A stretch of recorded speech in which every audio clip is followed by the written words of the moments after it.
दोस्तों, मेरा वीडियो पसंद आए तो लाइक, सब्सक्राइब और शेयर जरूर करें। को लेकर ही हो रही है।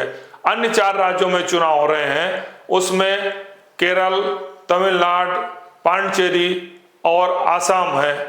आज मैं इन सभी राज्यों की चर्चा एक एक करके आपसे करूंगी। आज मैं सबसे पहले आपके पूर्वी भारत के महत्वपूर्ण राज्य आसाम की चर्चा कर रहा हूं। आसाम में 126 विधानसभा सीटें हैं, जिसमें 19 अनुसूचित जनजाति और 9 सीटें अनुसूचित जाति के लिए आरक्षित हैं। यह आसाम में परिसीमन 2008 में नहीं हुआ था, जबकि पूरे देश में परिसीमन 2008 में हो गए थे, और आसाम में परिसीमन 2023 में पूरा हुआ, और ये परिसीमन भी 2001 की जनसंख्या के आधार पर हुआ है। तो इस नए परिसीमन से पूरे प्रदेश में 126 विधानसभा सीटों के आर्थिक, राजनीतिक और भौगोलिक सभी समीकरण चेंज हो गए हैं। हम कह सकते हैं हर विधानसभा की डेमोग्राफी चेंज हो गया है, और इसका फायदा भी बीजेपी को मिलेगा, क्योंकि सुरक्षित सीटों में 4 सीटें बढ़ी। एक अनुसूचित जनजाति की, अनुसूचित जाति की, एससी की जो 8 थी 9 हुई, अनुसूचित जनजाति की जो 16 थी 19 हुई, और मुस्लिम बहुल सीटें जो 30 से 35 सीटें, जहां मुस्लिम बहुल सीटें थी 50% से अधिक आबादी हो जाती थी, वो घटकर 20 से 24 सीटें रह गई। क्योंकि नया परिसीमन हुआ, तो इस परिसीमन में होता है कि पूरे राज्य की आबादी जो होती है उसको पूरे विधानसभा सीटें जितनी होती है उसमें डिवाइड किया जाता है।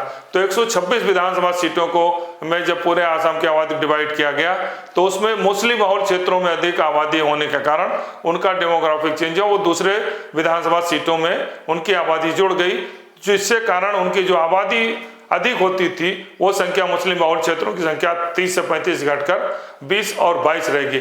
इस चुनाव में 2 बड़े चेहरे सामने हैं। एक है वर्तमान मुख्यमंत्री, बीजेपी के मुख्यमंत्री हेमंत बिश्व शर्मा, और दूसरे हैं गौरव गोगोई, जो तरुण गोगोई के पुत्र हैं। तरुण गोगोई 2001 से लेके और 2016 तक लगातार 15 वर्षों तक मुख्यमंत्री रहे। उनके पुत्र हैं, विदेश में पढ़े लिखे हैं, और लगातार 3 बार लोकसभा के 14, 19 और 24 सांसद चुने गए। वर्तमान में लोकसभा में उपनेता हैं। तरुण गोगोई एक अच्छी छवि मानी जाती है, एक अच्छे वक्ता के रूप में माने जाते हैं। तो उनके नेतृत्व में कांग्रेस, उनके नेतृत्व में चुनाव लड़ रही है, और दोनों के अपने अलायंस हैं।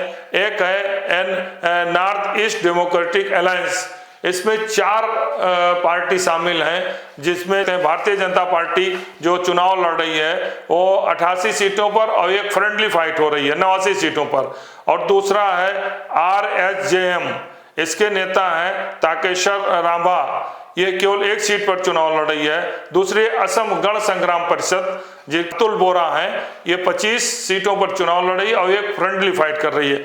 और दूसरा है बोडोलैंड पीपुल फ्रंट, ये 11 सीटों पर चुनाव लड़ रही है। इसके नेता हैं H मोहिलरी, और ये 11 सीटों पर लड़। इस तरीके से ये आप कह सकते हैं नॉर्थ ईस्ट डेमोक्रेटिक फ्रंट जो 126 सीटों पर चुनाव लड़ रही है, और इसका नेतृत्व कर रहे हैं वर्तमान मुख्यमंत्री हेमंत बिश्व शर्मा। हेमंत बिश्व शर्मा ही वहाँ के प्रमुख रूप से प्रधानमंत्री नरेंद्र मोदी हों या अमित शाह हों, दोनों के बहुत प्रिय हैं, और वो भी हिंदुत्व एजेंडे को, योगी आदित्यनाथ के हिंदुत्व एजेंडे पर काफ़ी आगे बढ़े हैं, और तरह तरह के बयान देते रहे, जो काफ़ी विवाद भी पैदा होता रहता है। दूसरा जो गौरव गोगोई कांग्रेस का नेतृत्व कर रहे हैं, उसमें भी हम आपके इंडियन नेशनल कांग्रेस जो 98 सीटों पर लड़ रही है और 2 पर फ्रेंडली फाइट कर रही है, और दूसरा है आर दल, इसका अखिल गोगोई हैं। असम जे परिषद, इसका एल गोगोई हैं, 10 सीटों पर लड़ रहे हैं। और जो कम्युनिस्ट पार्टी ऑफ इंडिया, ये 2 सीटों पर लड़ रही है। ऑल पार्टी हिल लीडर्स कॉन्फ्रेंस 2 सीटों पर, और कम्युनिस्ट पार्टी ऑफ इंडिया मार्क्सवादी लेनिन ये 1 सीटों पर, 126 सीटों पर लड़ रही है। हम इसका नेतृत्व जो है गौरव गोगोई कर रहे हैं। तो दोनों के अलावा एक तीसरा जो बड़ा इंटरेस्टिंग मोर्चा बना है, वो भी चुनाव को बहुत इंटरेस्टिंग बना दिया, क्योंकि इस बार पहली बार JMM हेमंत सोरेन वहां के 21 सीटों पर चुनाव लड़ रहे हैं। ये 21 सीटें वो हैं जो आदिवासी क्षेत्र हैं, जहां पर टी ओबीसी कहे जाते हैं, मतलब चाय बागान के मजदूर कहे जाते हैं। ये इनका सबसे बड़ी समस्या ये थी कि ये कहने के लिए तो आदिवासी हैं, लेकिन इन्हें आदिवासी नहीं, इन्हें टी ओबीसी माना जाता है और इनको आदिवासी एसटी में शामिल करने के लिए कई बार प्रयास किया कि बीजेपी ने भी इसका आश्वासन दिया था, तो ये अभी तक उनको उसमें शामिल न किया गया। तो हेमंत सोरेन इस आदिवासी टी ओबीसी जो आदिवासी चाय बागान वाले बेल्ट में है, या आदिवासी सर्वाधिक हैं, जो उड़ीसा और झारखंड से लगा हुआ है, इस पर चुनाव लड़ रहे हैं। यह किसका वोट काटेंगे ये अलग है, लेकिन पिछली बार इन्होंने चुनाव 2021 में चुनाव नहीं लड़ा था, लेकिन इस बार ये चुनाव मैदान में। दूसरा सबसे महत्वपूर्ण यूडीएफ फ्रंट होता था जो कांग्रेस के साथ मिलकर लड़ता था। इस बार यूडीएफ जो है वो अपना अलग लड़ रहा है और all India United democratic front UDF, जिसके बदरुद्दीन अजमल हैं, ये 27 सीटों पर अलग चुनाव लड़ रहे हैं। पिछली बार ये कांग्रेस के साथ मिलकर चुनाव लड़े थे। इसके बाद ऑल इंडिया तृणमूल कांग्रेस मतलब टीएमसी भी चुनाव 23 सीटों पर लड़ रही है। आम आदमी पार्टी 20 सीटों पर लड़ रही है और यूनाइटेड पीपुल फ्रंट लिबरल 17 सीटों पर, कम्युनिस्ट पार्टी ऑफ इंडिया 5 और नेशनल पीपुल्स पार्टी 3 सीटों पर। ये अदर्स पार्टियां हैं जो चुनाव में लड़ रही हैं। जो पिछली बार चुनाव में नहीं लड़ी थी उसमें आम आदमी पार्टी जेएमएम है, ये सीटें अलग लड़ी थी और यूनाइटेड फ्रंट जो है वो कांग्रेस के साथ लड़ा। दो मुख्य फ्रंट हो गया, नॉर्थ ईस्ट डेमोक्रेटिक अलायंस और एएसएम जो कांग्रेस का मोर्चा है, और तीसरा हो गया अदर फ्रंट।